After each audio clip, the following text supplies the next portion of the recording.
And I'm excited for this opportunity. As a matter of fact, after 28 years, this is my second interview at NDSU. Okay, so I treasured this opportunity greatly. Today, I would like to present you my vision, and hopefully you would share with me, so it would become our vision, for the Global Institute of Food Science. And as you can see,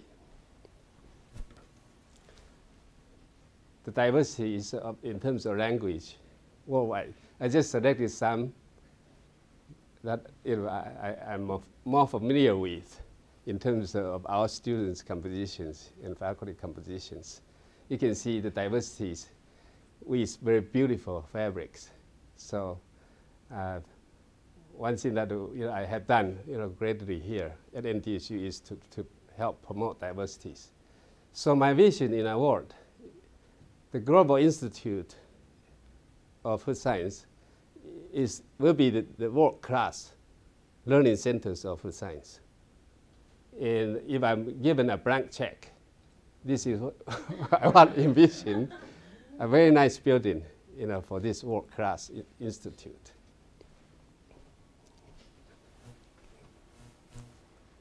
Now this is the outlines of my talk.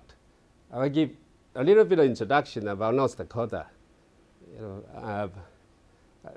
and my vision in terms of the roots, our roots in history, and the complex food delivery systems, and factors to be considered, and our current status in terms of food science programs and related programs, our peers in the nation and the world, and talk a little bit about the world we are in. If we are going to talk about global, we have to know a little bit about the world. And further talk a little bit about engagement and collaboration efforts using my experience in the promotions of soy foods globally. And talk a little bit of my personal qualification. Dr. Myers already said a lot, but I will emphasize a couple points. As a part of my vision as a leader, I think we needed to have a leader who is able to help achieve the goal. In a little bit of conclusion remarks. Now, North Dakota State University, we are one of the 108 Carnegie-ranked research-intensive universities. Now, we are small, but we are not weak. As a matter of fact, winter can be cold, as you know, but can be beautiful as well. This was taken on February 4th. Yeah. In talking about vision, the Bible proverb says, where there is no vision, people will perish. So it shows the importance of vision to an organization. But yet, to be better,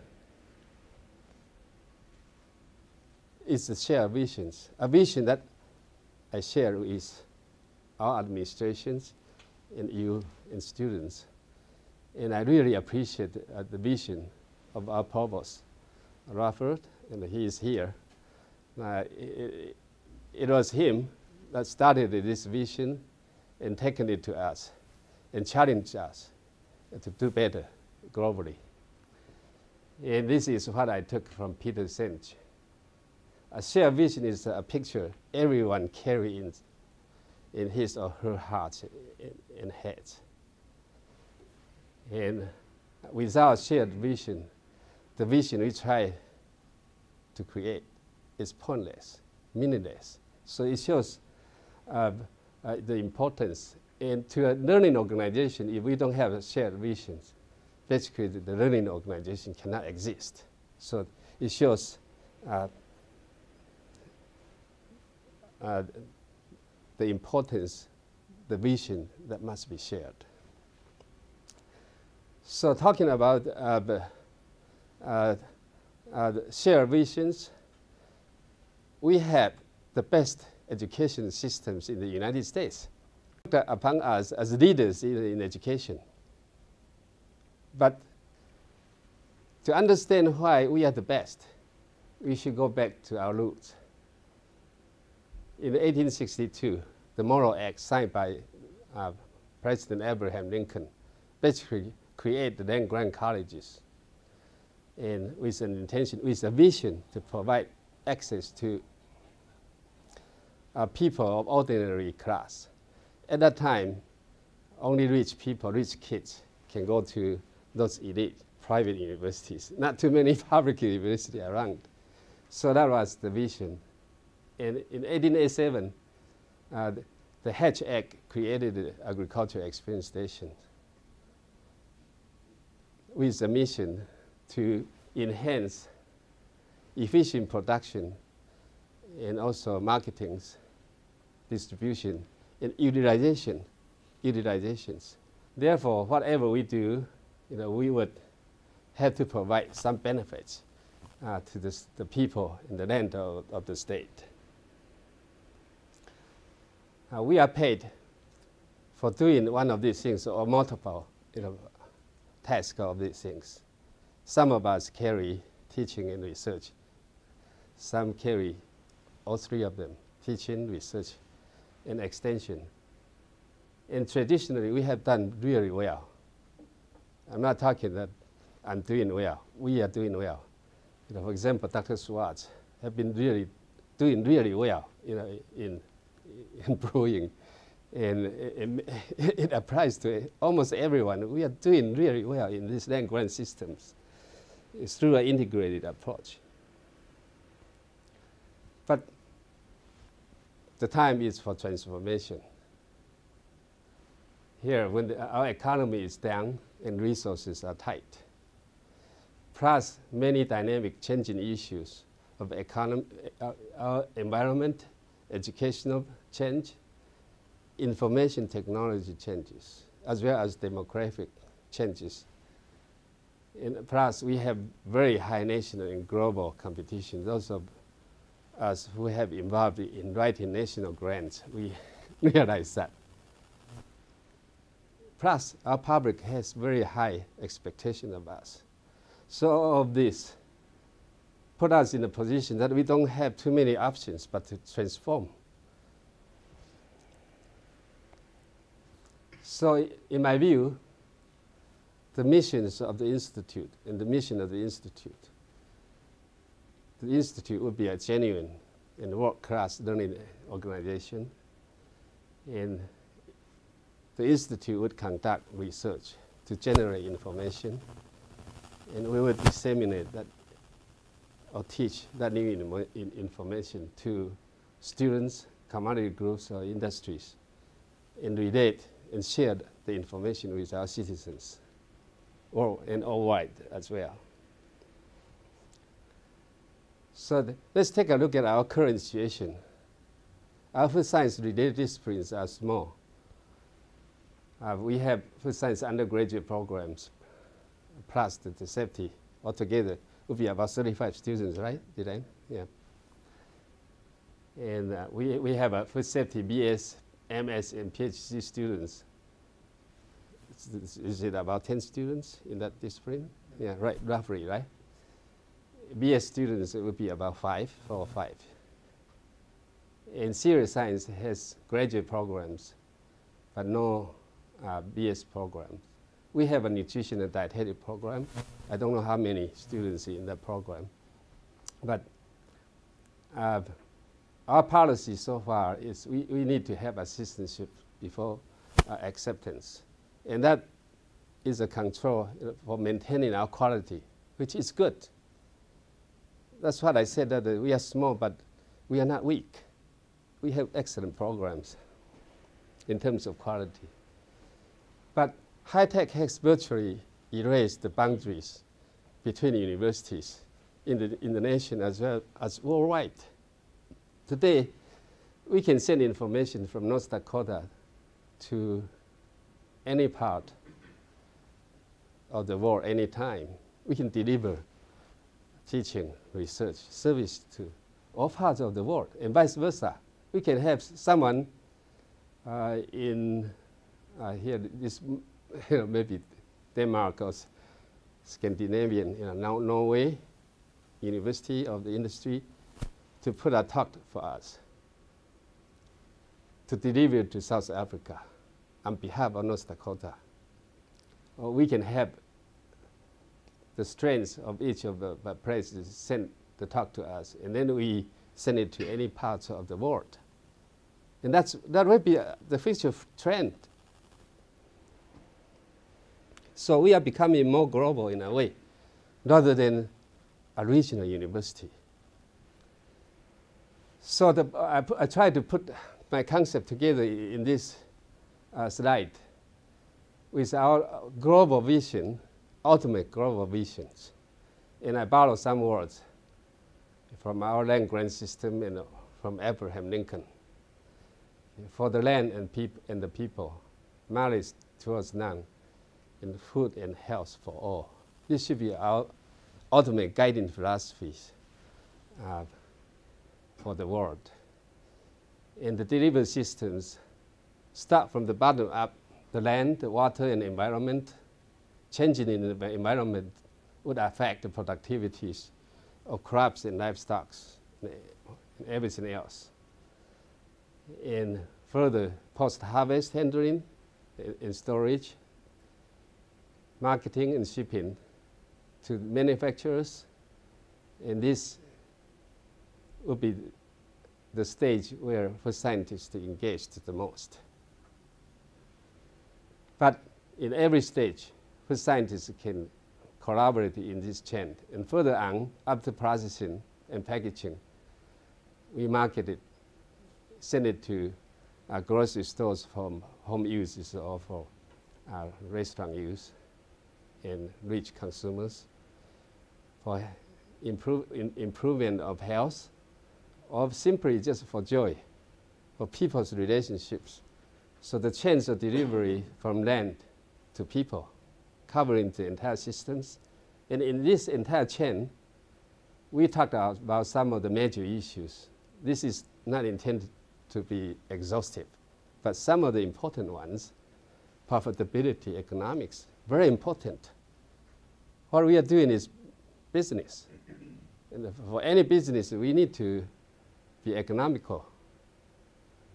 And safety, security, quality, taste, convenience, nutrition, health, and relations to medicines, and laws and regulations, trade, demographic change, ethnicity, cultures. And at the center, I feel strongly research, education, and engagement. It's very important, it's critical. And it provides opportunities for us at the university to address all the issues from the land to the people. So it's a rather complex system. We have to keep that in mind. But with ultimate goal to supply adequate, not only adequate, but quality foods, safe foods for the entire people in the world. And I borrowed this from my food product development class this morning. Okay. I do not mean to put our normal jobs of academic institutions in the business mode. Okay, but it is. We need to be thinking in that way. And developing a global institution, the key is teamwork. Such as from concept, today we are talking our visions, our shared visions, to the end, introductions into the market, full-scale introductions. Maybe someday we'll have 200 students per year. But between this, there are many components in the university that will be interacted with, from the program development, student recruiting, students' qualities, controls, retention scholarships, institute design. I want to design the institute. I hope there will be a building for this institute, enough space in classrooms with equipment. We have adequate core of faculties and staff to support the activities. And we need to do good quality control, making sure that we meet the quality expectations. In terms of some of the programs, we have national certifications, approval, or accreditation process. If not, we need to set up our outcome markers and how to assess them. This is very important. Just to give you some example, because I don't have a lot of time. And legal aspects, in terms of meeting regulations of different countries that we are interacting with, transfers of intellectual properties that is developed through our process. And market research. Initially, we may need to do a little bit smaller scale testing of the program we designed, or even user testings. And then we need to have the financial support. Finance is very important, extremely important in term basis, how much money we need. We need to be thinking about that. And actually cost deliverance, including feedback and and design of the courses. And sales and marketing, this is very important. North Dakota is great. We are great, but not too many people know about us, right? And we got to be actively promoting the system, our universities. And from concept to full-scale introductions of our programs, NCI has been doing that. Mark, okay, right? Okay, so if we want to do it and to be a reputable global institute, we need to be considering all these factors. Of course, it cannot be done by a person. It has to be done by a team. And this is what I think collaborations are keys to success. There are many details for collaborations, but at home, we have the entire College of Agricultural Affairs.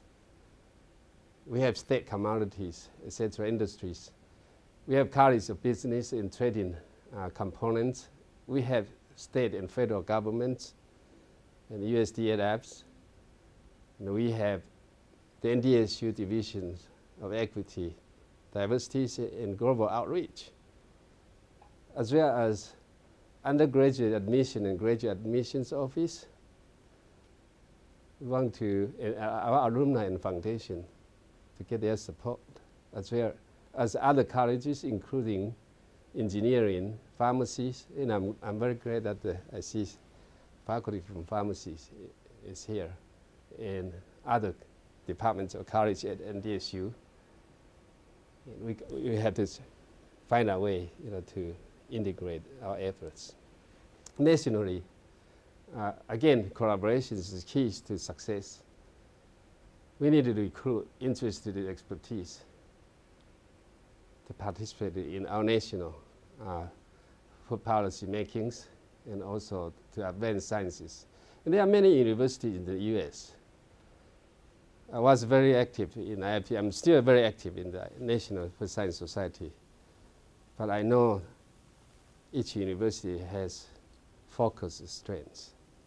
And if we can recruit the expertise in those areas, we can have a great institute. And these are some of the names that I put here. There are other universities that I wasn't able to put it in this chart. But anyway, in addition to this, the professional societies are very, very important. IFT, the Institute of Food Technologists, supporting the growth of the food industry. And the US industry is gigantic. We have 1.5 trillion food sales per year just right here at home.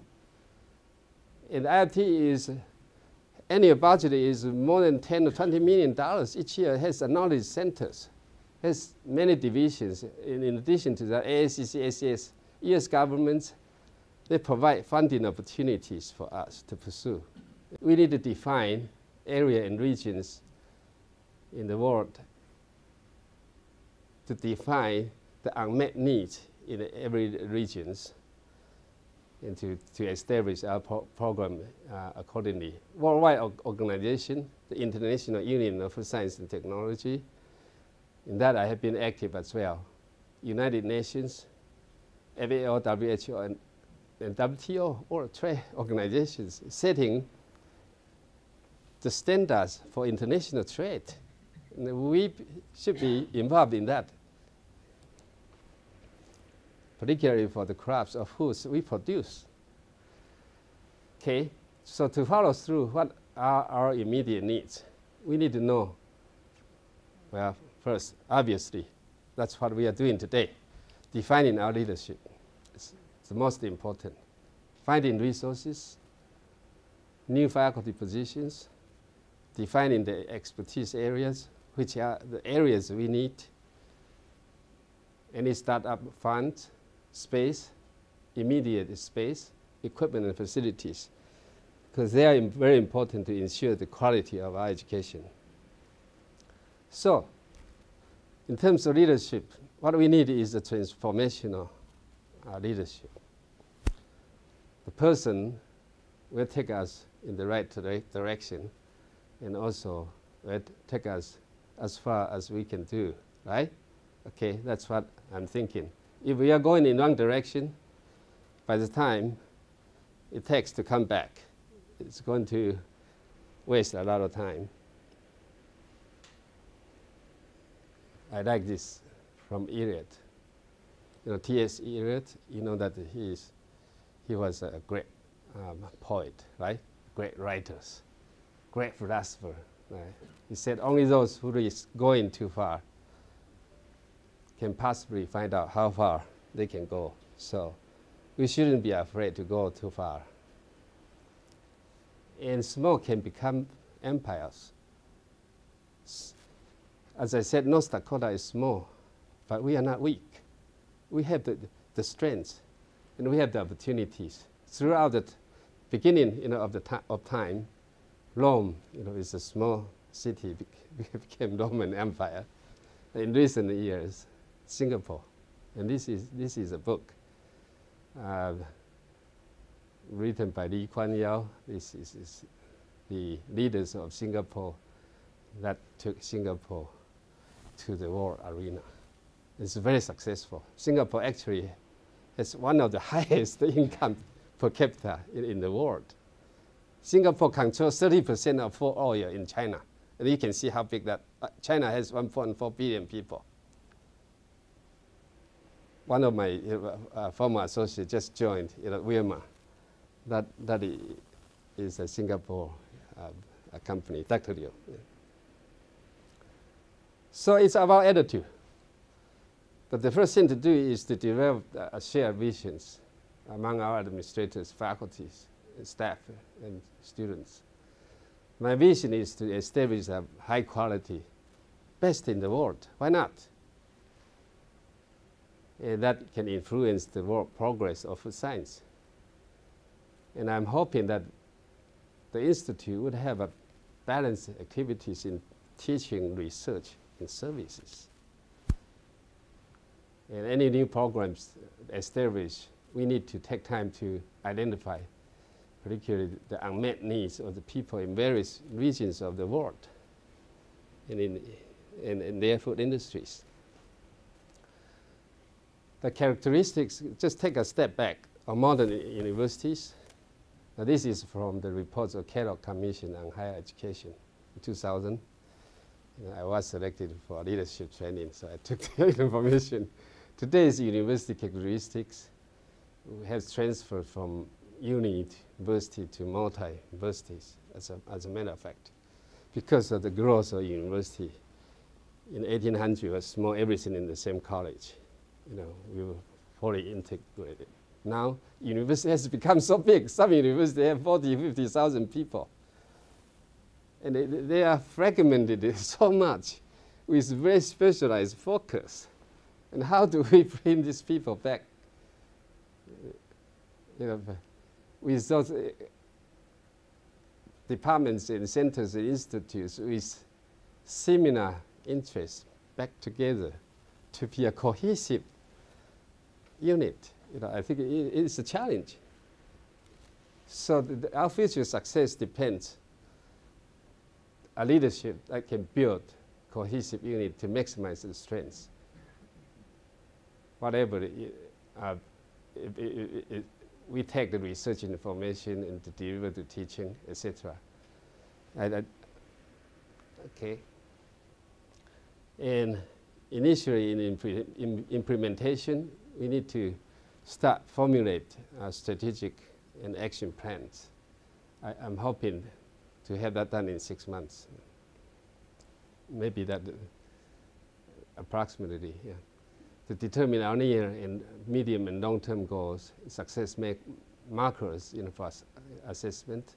And simply, if it's a shared vision, just follow our directors, deans, and vice president provosts, and that will lead us to achieve our university goals.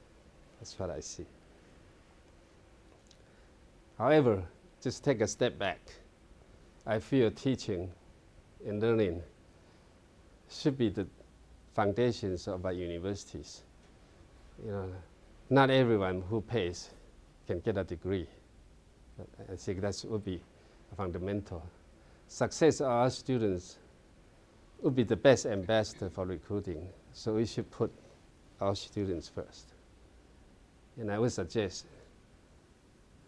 encourage students to take foreign language and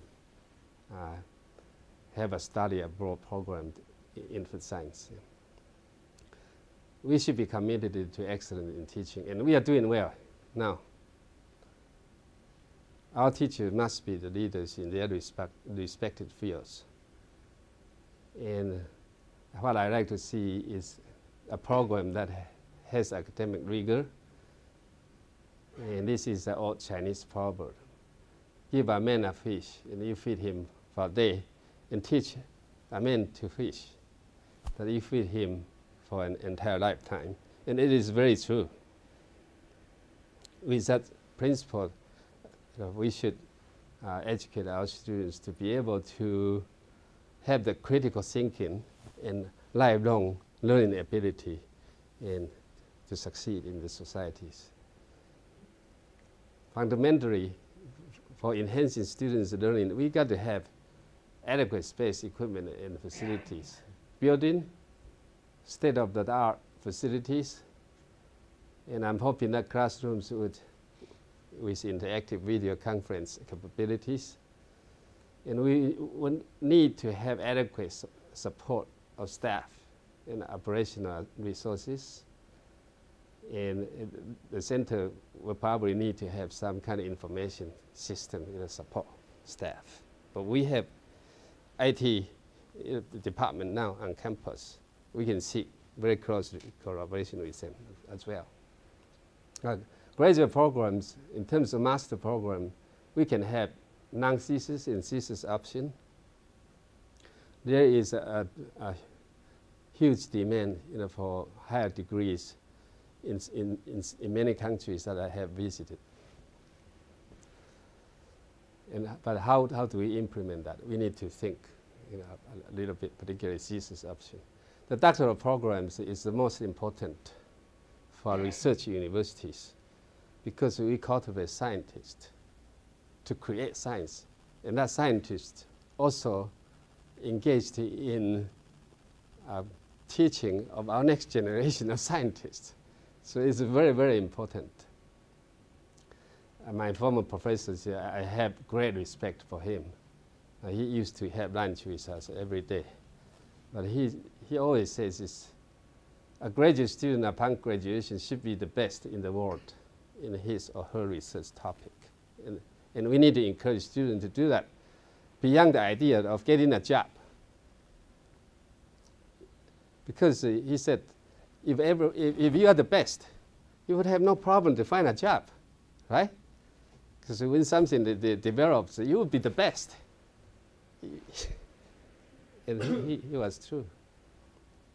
Source of fundings, we need to continue to get state, tuition, administrative fees, And I heard that the online program could have about 48% of money coming back to the program of development. And that is good. That is good. There are wide varieties of funding agencies that we can pursue. International collaborations, countries which are needed. Otherwise, it wouldn't be a global program. And service and outreach contract, the private sectors, and the foundation programs. There are a number of foundation programs, for example, the Gates Foundation. And I'll talk a little bit about the Gates Foundation in an experience in Africa. Now, please allow me to use my personal experience at NDSU in terms of developing a soy food. Initially, the legume program, we collaborate with the magnitude of soy is much larger. And it was actually built on the Land Grant Foundation. And I appreciate NDSU for giving me the opportunity to do this. Now, I believe we have done a very good job in terms of doing research and teaching and developing soy food research centers. We have funding sources from a variety of sources in terms of state, commodity, a national competitive program like USDA, NRI, industry services, private donations, and we collaborate with plant sciences in releasing egg varieties, engineering, pharmaceutical science. In the recent 10 years, we have discovered significant and potential health benefits of soy and other legumes. And we collaborate with businesses to determine economic feasibilities of a number of ventures that we collaborate with industries. And on the other side, the engagement leg. This is the most rewarding part that I have obtained through my career here in working with growers, breeders from the private sectors and other university marketing firms, NCI, in marketing identity of soybeans to the world. It involves government, trade office, and I'll mention a little bit about the impact later. In my associations with IIT, ACS, and also Human Research Centers for a project on foods for a healthy America. Actually, we got $200,000 from USDA on that. And global collaborations, global I define US in the world, university and collaborations with Illinois, Iowa State, Minnesota, Kentucky, also other countries, particularly in the Pacific Rim, the western side of Pacific Rim, China, Taiwan, Korea, etc. And as a matter of fact, one of the impact, I have a book here. This was a collaborative effort through ACI, American Chemical Society, through a symposium with 30 international speakers from university and industry. And we follow up to publish this book. This is one of the very first kinds in the United States. So I have talked about this, and we have papers who are cited, more cited. And myself, when I travel, I serve as egg ambassador. So I think Dr. Whitrock also has done that with us one time. And as I said that, I found it very rewarding in terms of working with the growers and industry. Now our region has become, I would say, best provider for soybeans to Asia. And you know that 99% of the soybeans we produce are used in Asia in terms of soybeans. And in an award ceremony, SB&B is a company in Castleton's, and Bob received the annual award for trading, and he said, Dr. Chang's work is critical for our success. So we're very glad, very happy to have that impact and appreciation from our state people. And we do internationally, but domestically, here this is one we just have done it about a month ago, explaining to our kids. This is a 4-H activity from rich land countries. It's an engagement activity. Our kids do not know what foods can be made from soybeans. Even their fathers and parents grow soybeans. So this is a very, very good activities. We explain to them. So they have the ideas, international foods idea earlier in their life. Now I'd like to kind of take you through in terms of marketing soybean from North Dakota to the world. And I'll be quick here. As a matter of fact, soybeans are functional foods because approved by FDA in 1999 for lowering cholesterol, lowering heart disease. And I was in a NASA food technology panel helping NASA defining soybeans as an ideal food for long duration flight, as a matter of fact. And it was a very rewarding activities. Soybeans after harvested, we collect it in our lab, and we generate information, and that feed back to the growers and the users.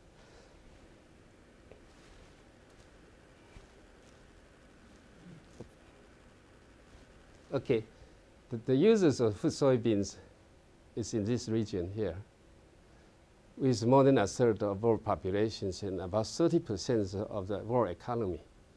It's huge. It's very important, not including India. Oop. Oop. I think it's going backward.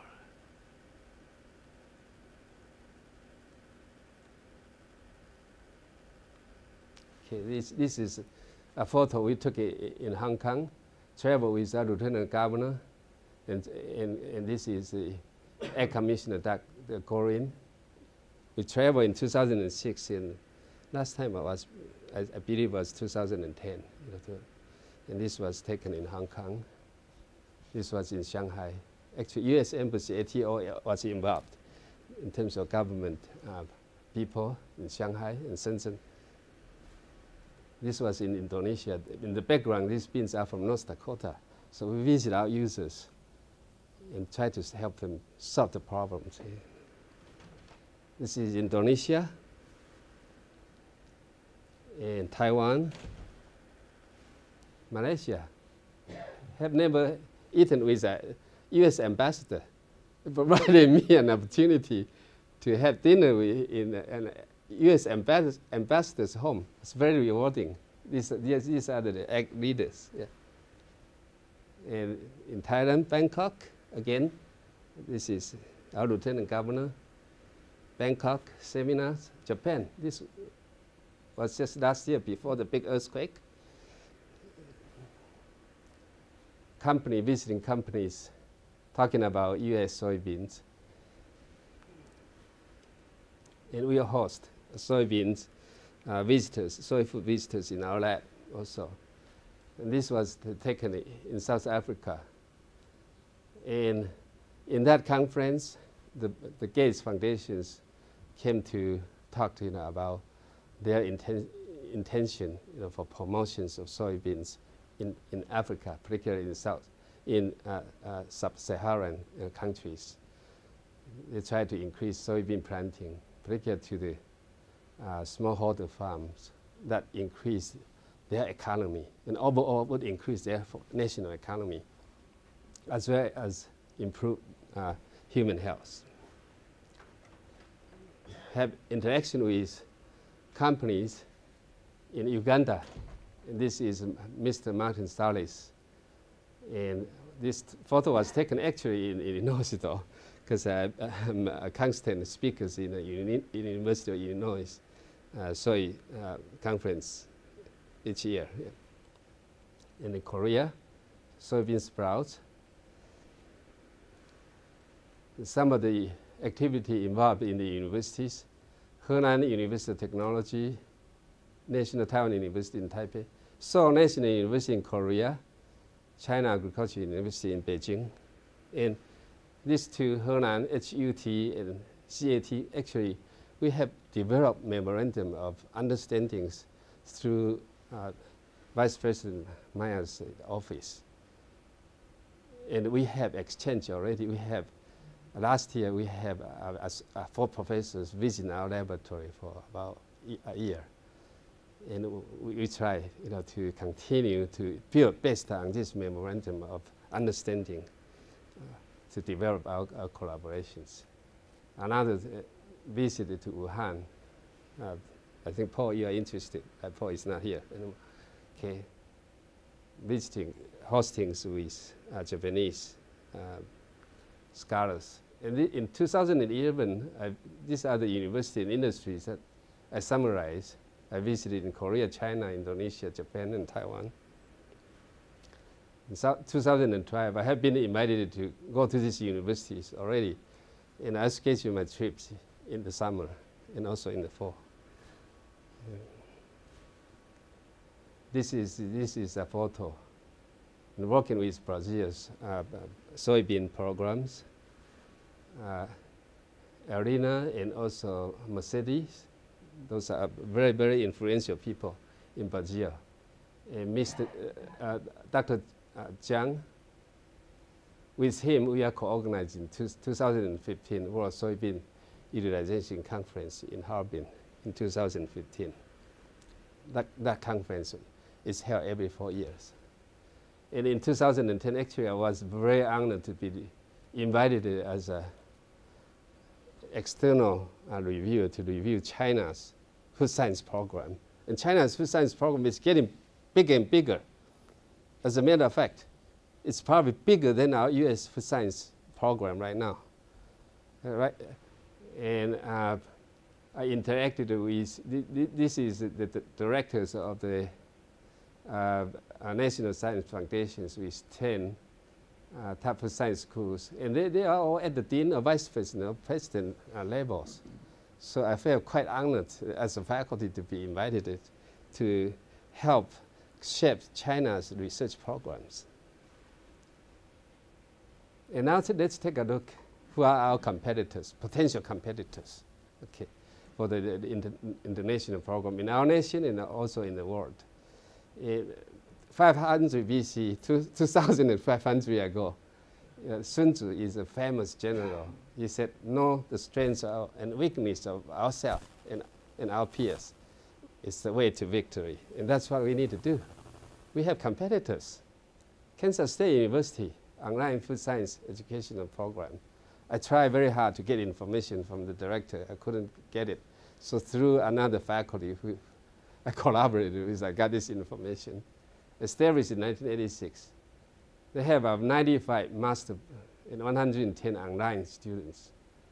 But they offer only to US students because there are technical issues that are involved in this. There is no international students because exam proctors and locations are needed. That means collaborators are needed. And we can build this. I can help build this. Finding collaborators and finding places for exam. And the institute, 57 faculties from 5 colleges and 13 departments involved in this. 17 faculty are advising master's thesis of this program. 28 students, this is on-campus students, which is not very much larger than ours, right? So that's why I said we are not weak. And the director said that these 10 students are very motivated to learn. As the degree makes them, or certificate makes them in their company very competitive. And it's very true. We have a lot of opportunities.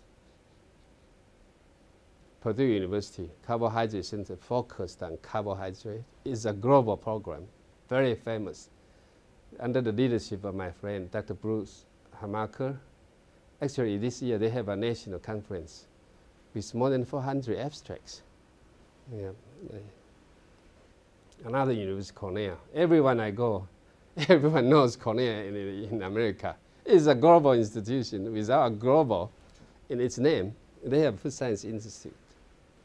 UC Davis, again, UC Davis, since 1990, targeted their collaboration with China's Jiangnan universities, which ranked #1 in China. Each year, consistently, they hold international conference between these 2 universities. at UC Davis, the undergraduate program, there are 2/3 of students are from China. Comparing to enrollments of students in food science in China and USA, you can see our program is small, right? We have 50, one in each land-grant state, okay? The number of institutions in China, 217. Total BA students estimates about 100,000. We have 2,600. Master student about 10,000. We have about 1,000. And this is published data here. These are the information I obtained from my colleagues from China. PhD students about 1,000, and only 20 programs offering PhD. So we got lots of opportunities here. We have. Yeah. And these are the down to the university levels. I want to show you total enrollments. Jiangnan University, #1 university in China, 20 to 65, 2,000, more than 2,000 students in the food science college. Huge. Henan University, where we have MOU with China Agricultural Universities, 1,500, 2,300. BA students, so many. Master students, huge. They have professional programs as well. PhD students, smaller, but still very large. Faculty, in terms of faculties, Jiangnan University, 124. And it's in the magnitude of about 100 students. In smaller programs, they still have quite a few undergraduate students. In comparison with Purdue universities, this is one of the largest in the USA. This is the number we have. So what that means that maybe we have a window of opportunities in the US because of our characteristics of the university systems, which is admires very much.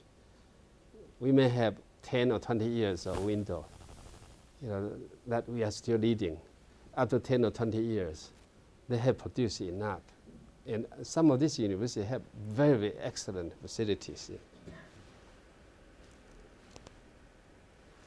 So let's just kind of turn a subject to the world we are in terms of production consumption.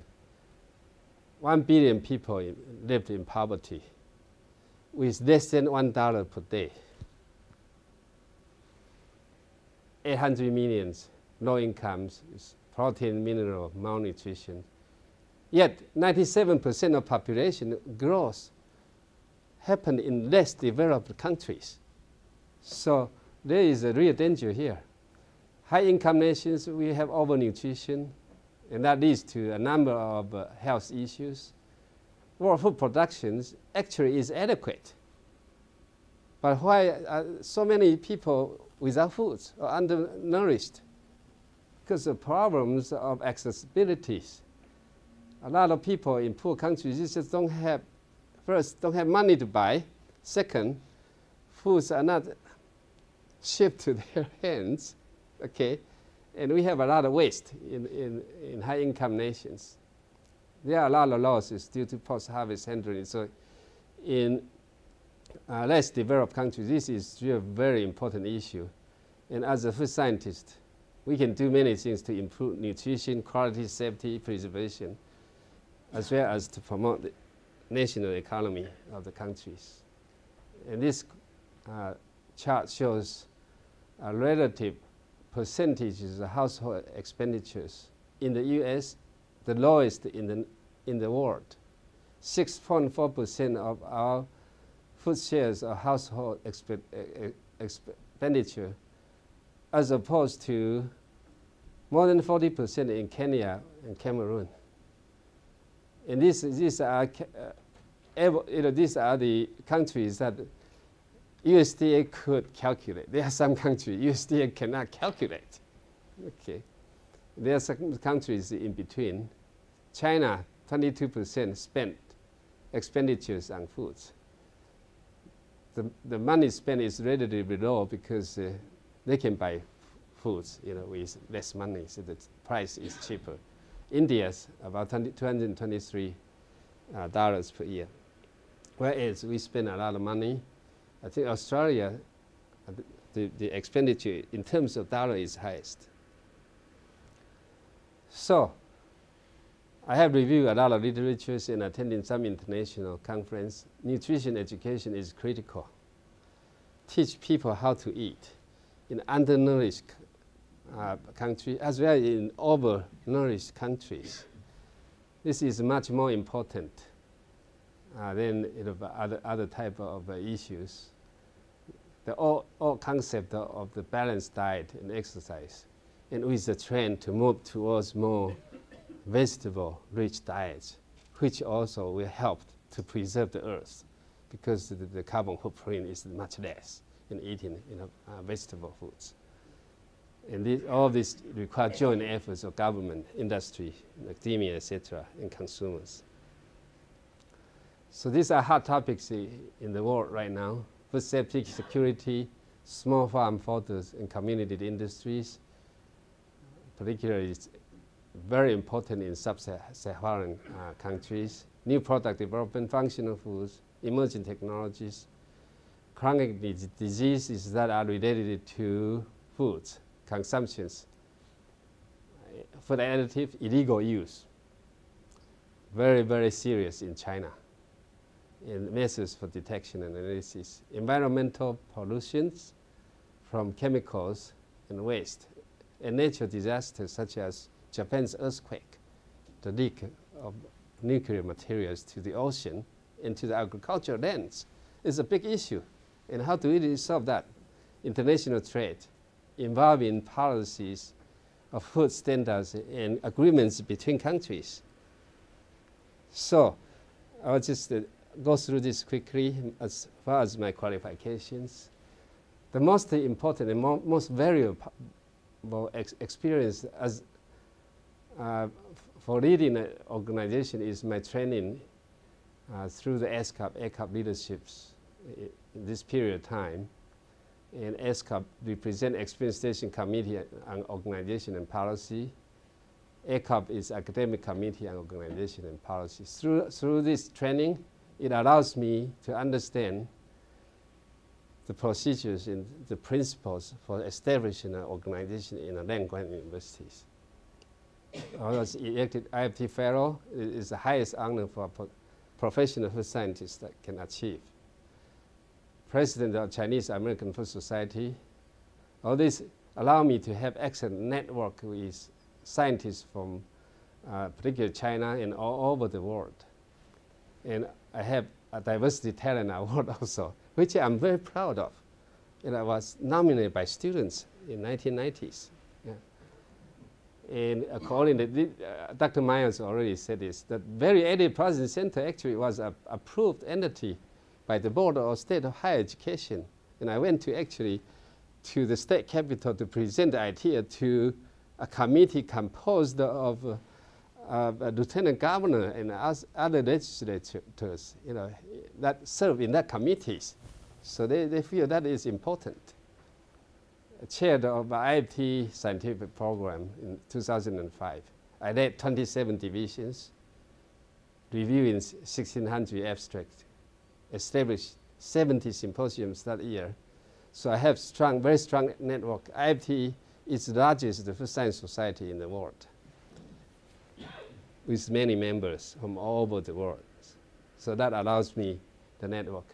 A part of my experience, which some people know, we have some restaurant experience. Culinology is becoming very important. Many universities now have a culinology component in their food science program in the US.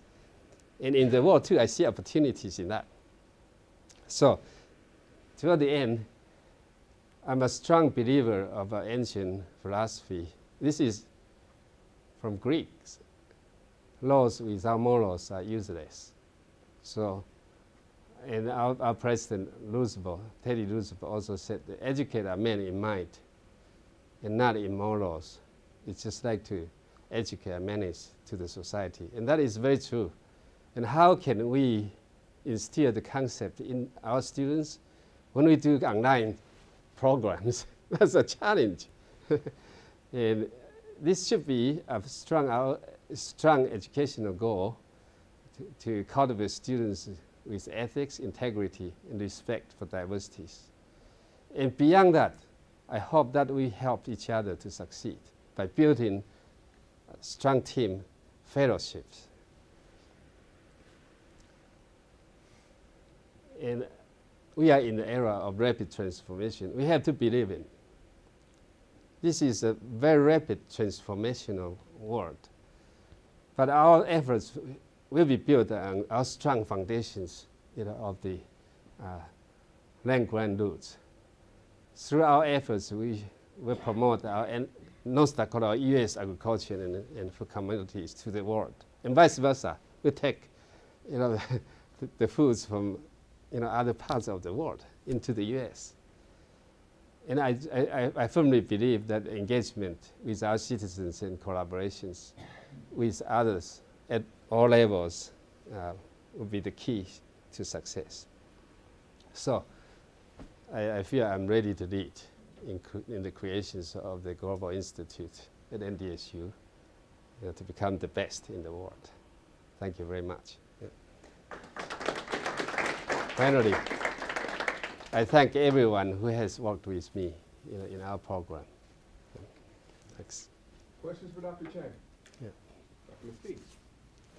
Quick question for you. Under your leadership, what would your mission for this institute be? My vision? What would the mission? Mission? Yeah. Well, I think the mission would be continue to strengthen in all three areas of teaching, research, and services.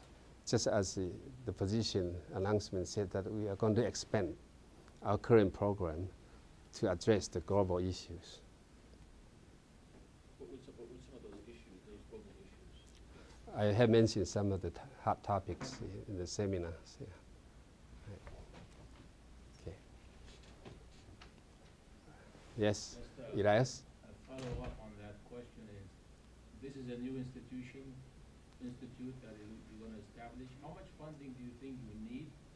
And the second, how are you going to measure the success of this institute? Yeah, I have talked about that is yet to be determined. We need to determine shared visions, and our provost was here.Maybe that was a good question. The best question for our provost. We do not know, how much funding we have at this moment. Do you think you need to get this position? Initially, I think we need to have a core of science faculty and have facilities and space to do it. Eventually, I hope to have a separate building like NAFSCA, for plant sciences. 1992. Pardon me? This building cost $8 million. 8 millions? In 1992. Okay, so maybe it would cost about 20 millions nowadays. Yeah. There are so many centers in the United States and around the globe. What is the major difference from your center compared to the other one? I think we are going to be truly global. Most of the centers, they targeted the needs in their respective states or region. Like Kansas State University actually targets at the U.S. Citizens. So you mentioned Cornell is global already. Pardon me?